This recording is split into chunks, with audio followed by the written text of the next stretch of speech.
बिस्मिल्लाहिर्रहमानिर्रहीम। अस्सलाम वालेकुम everyone, my name is Aksar Saeed. Welcome back to my YouTube channel. आज के इस लेक्चर में हम डिस्कस करने जा रहे हैं सबसे पहले टीचिंग मेथड्स। ओके, तो आप सबसे पहले हम डिस्कस करेंगे आज जीटीएम को। लेकिन जीटीएम डिस्कस करने से पहले मैं आप सबको ये बता दूं कि ये जो लेक्चर है बेसिकली ये टीचिंग मेथड्स पर है।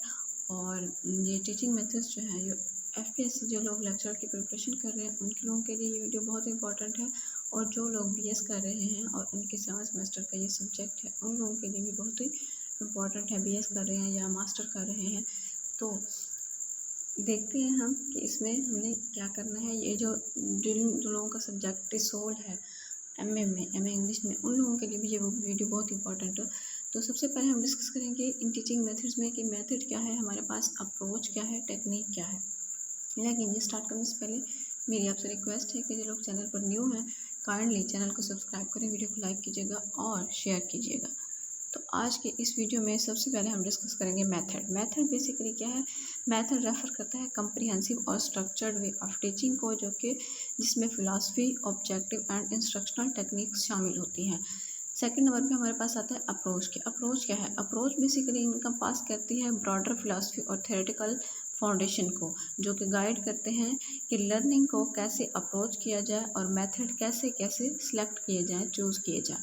नेक्स्ट हमारे पास आता है टेक्निक। टेक्निक बेसिकली रेफर करता है स्पेसिफिक स्ट्रेटजीज़ को और एक्टिविटीज़ को जो कि यूज़ होती हैं किसी भी मेथड में या फिर अप्रोच में एक पर्टिकुलर एजुकेशनल मकसद को हासिल करने के लिए। ओके, आफ्टर दिस हमारे पास है टाइमलाइन ऑफ टीचिंग मेथड्स के। सबसे पहले हमारे पास कौन सा मेथड आया था?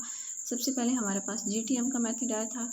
ओके, 1910 टू 1920 का टाइम पीरियड बताया गया। उसके बाद हमारे पास टाइमलाइन में डायरेक्ट मेथड आता है। डायरेक्ट मेथड के बाद हमारे पास ऑडियो लिंगुअलिज्म आ जाएगा। ऑडियो लिंगुअलिज्म के बाद हमारे पास ऑडियो विजुअल मेथड आएगा। ऑडियो विजुअल के बाद हमारे पास जस्टोपीडिया आएगा। जस्टोपीडिया के बाद हमारे पास साइलेंट वे, फिर total physical response, community language learning आएगा, फिर कम्युनिकेटिव लैंग्वेज टीचिंग आएगा। तो ये सारे हमारे पास जो है इन टीचिंग मेथड्स की टाइमलाइन है, जो कि इस हिसाब से हमने चलना है। तो सबसे पहले आज हम डिस्कस करने वाले हैं जीटीएम को, यानी grammar translation method. Grammar translation method का दूसरा नाम जो है बेसिकली वो क्या है? वो जीटीएम है। ओके, तो ये जो ग्रामर ट्रांसलेशन मेथड है ये बेसिकली एक ट्रेडिशनल अप्रोच है लैंग्वेज टीचिंग की, जो कि कॉमनली यूज़ की गई थी 19th और अर्ली 20th सेंचुरीज़ में, and specially for teaching classical languages जैसा कि लैटिन एंड ग्रीक। और ये जो ग्रामर ट्रांसलेशन मेथड है इसे प्रेजेंट किया था जर्मन स्कॉलर जिसका नाम था कार्ल प्लॉट्स, एंड इसे पेश किया गया था 1819 टू 1881 में। Okay, and this method emphasises the teaching of grammar rules. अब मैं आपको इसका ओवरव्यू ये बता दूं कि इस जो मेथड था इसमें ज़्यादातर ग्रामर रूल्स पर फोकस किया गया। लिसनिंग को और स्पीकिंग को इग्नोर किया गया था, जबकि रीडिंग एंड राइटिंग पे फोकस किया गया था। ओके, और इसमें इंस्ट्रक्शन जो थी वो नेटिव लैंग्वेज में दी गई थी। डायरेक्ट टारगेट लैंग्वेज में कुछ भी नहीं किया गया था। टारगेट लैंग्वेज में स्टूडेंट सोच भी नहीं सकते थे, जबकि जो टीचर थे वो इंस्ट्रक्शन देते थे नेटिव लैंग्वेज में। और मेमोराइजेशन ऑफ वोकैबुलरी और ग्रामर स्ट्रक्चर पे फोकस किया गया। एंड ये जो मेथड था ये एसोसिएट किया गया focus on accuracy on reading and writing rather than oral communication. तो इनमें ओरल कम्युनिकेशन से ज़्यादा फोकस रीडिंग एंड राइटिंग पे किया गया था। और ये जो स्ट्रेटजी है टीचिंग इंग्लिश की ग्रामर ओरिएंटेशन में ये डिपेंड करती है टोन ऑफ इंटरप्रिटेशन पे। ये जो टेक्निक है बेसिकली इसका कन्वेंशनल और ओल्ड स्टाइल था टीचिंग का, यानी मेथड ऑफ लर्निंग का, लैंग्वेज का। And the main thought behind this strategy is that the students become friendly with all grammar rules to translate various sentences easily।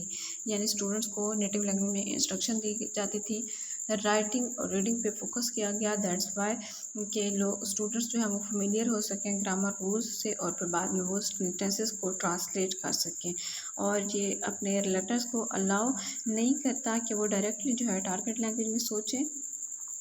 ठीक है, इसके थॉट्स और एक्सप्रेशन के दरमियान लिंक जो था वो डायरेक्ट नहीं था, बल्कि इसमें क्या था कि इसमें इंस्ट्रक्शंस दी जाती थी ट्रेडिशनल लैंग्वेज में, यानी नेटिव लैंग्वेज में जो स्पीकर्स की थी। Okay, after this grammar translation class जो है वो बेसिकली यूजुअली कंडक्ट की जाती थी स्टूडेंट की नेटिव लैंग्वेज में, जैसा कि मैं आपको ये सब बता चुकी हूँ। Students are more attentive in order to make sentences that are being translated than to their content. Okay, तो इसमें ये दिखाया गया ग्रामर ट्रांसलेशन मेथड का प्रोसीजर। सबसे पहले कि reading comprehension questions, translations, grammar, learning about language, present context, practice context, warm up activities are not included।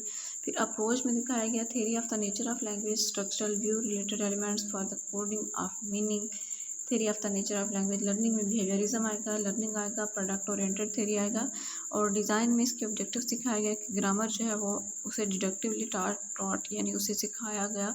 Instruction जो है वो नेटिव लैंग्वेज में दी गई। रीडिंग जो है वो टारगेट लैंग्वेज में है। मेमोराइजिंग वोकैबुलरी है। Written language is superior to spoken language. Translation की प्रैक्टिस करवाई गई थोड़ी बहुत। Okay, types of learning and teaching activities दिखाया गया। रीडिंग कम्प्रीहेंशन क्वेश्चन थे, translation, composition, writing, work, words, synonyms and ये सारे चीज़ें। तो उसके बाद हमारे पास बेसिकली इसमें जो कुछ कैरेक्टरिस्टिक्स हैं वो हम डिस्कस कर लेते हैं, जिसमें एम्फोसिस था ग्रामर रूल्स पे। ग्रामर रूल्स को एक्सप्लिसिटली एंड सिस्टमेटिकली पढ़ाया गया इस फोकस के साथ कि वो एनालाइज करें लैंग्वेज के स्ट्रक्चर को। ट्रांसलेशन एक्सरसाइजेस करवाई गई। In this learners are required to translate sentences and text from the target language to their native language and vice versa।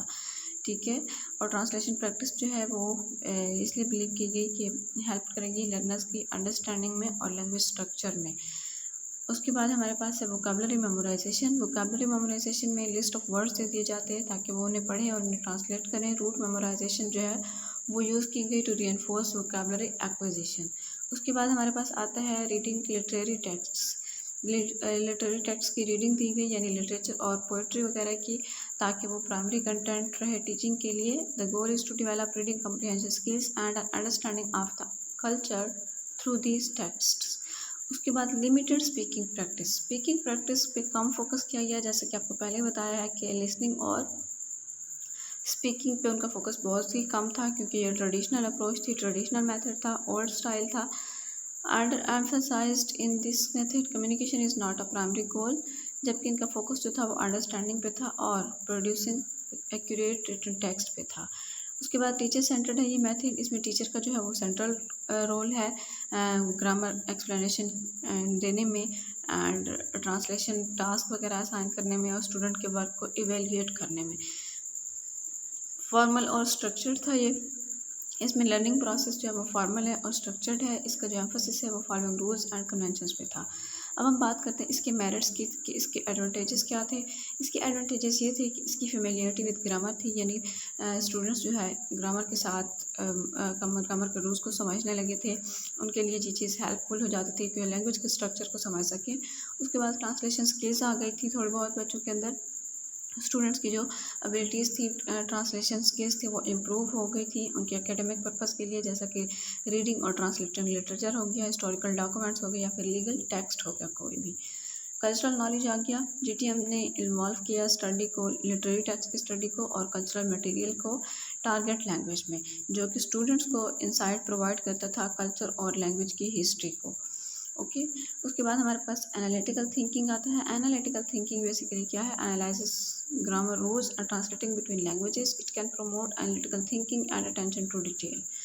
फिर हमारे पास फाउंडेशनल नॉलेज आया। ये भी उसकी कैरेक्टरिस्टिक है कि जीटीएम ने प्रोवाइड की सॉलिड फाउंडेशन स्टूडेंट्स को, जो जिसके लिए need to study the language in an academic और रिसर्च कॉन्टेक्स्ट। नेक्स्ट हमारे पास डीमेरिट्स। इसके डीमेरिट्स क्या थे? सबसे पहला था इसका डीमेरिट्स ये है कि इसमें लिमिटेड कम्युनिकेशन स्किल थी, यानी इसमें फोकस नहीं किया गया था स्पीकिंग स्किल्स पर।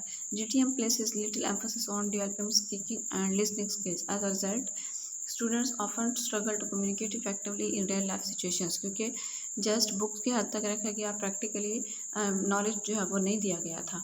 उसके बाद हमारे पास है natural language use. Natural language use क्या है? स्टूडेंट्स ने अडॉप्ट किया एनालाइजिंग एंड ट्रांसलेटिंग सेंटेंसेस को, लेकिन वो natural contextual appropriate language produce नहीं कर सकते थे। लैक ऑफ प्रैक्टिकलिटी थी, यानी उनके अंदर ग्रामर रूल्स पर फोकस किया गया। ट्रांसलेशन जो है स्टूडेंट्स प्रिपेयर नहीं करते थे for real world language use. Language is more than just a set of rules, it is a dynamic means of communication. क्योंकि लैंग्वेज जो है वो डायनामिक मीन्स ऑफ कम्युनिकेशन है, तो उसमें प्रैक्टिकली जो है लर्न करने के लिए ज़रूरत होती है। जबकि वहाँ जो नॉलेज दिया गया वो जस्ट बुक्स की हद तक था और प्रैक्टिकल नॉलेज नहीं था। ओके, आज भी ऐसा ही होता है। उसके बाद जो है हमारे पास बोर्डम एंड डिसएंगेजमेंट है। स्टूडेंट्स जो है बोर हो जाते थे, डिसएंगेजमेंट थी उनके अंदर, मोटिवेशन वो नहीं रही थी। लिमिटेड वोकेबलरी डेवलपमेंट है, vocabulary is often not explicitly taught leading to gaps in vocabulary knowledge. Effective language use requires a robust vocabulary. और उसके बाद हमारे पास इनइफेक्टिव फॉर ओरल प्रोफिशेंसी है। GTM doesn't provide enough opportunities for students to practice speaking, leading to poor oral proficiency। जिस वजह से जब वो प्रैक्टिस नहीं करते थे लिसनिंग की या स्पीकिंग की, तो उस वजह से उनके अंदर लैक ऑफ कम्युनिकेशन था। तो वो उनका ज़्यादातर फोकस क्योंकि ग्रामर रूल्स पे था, इंस्ट्रक्शंस जो नेटिव लैंग्वेज में थी, तो वो सिर्फ रीडिंग एंड राइटिंग को ही बेहतर बनाने की कोशिश करते थे। तो ये था हमारा आज का लेक्चर, जिसमें हमने GTM को डिस्कस किया और यह देखा हमने कि मेथड क्या होते हैं, अप्रोच क्या होता है, टेक्निक क्या होती है। तो ये चीज़ें जो है हमने अपनी रियल लाइफ में कैसे इम्प्लीमेंट करनी है। और जैसा कि मैंने आपको पहले ही बताया कि आज भी ये मेथड जो है हमारी लाइफ में यूज़ हो रहा है। आज भी बच्चों के अंदर वो प्रैक्टिकलिटी नहीं है still. So I hope it's clear to all of you. If you have any question, then you can ask in the comment box. Thank you very much. Allah Hafiz.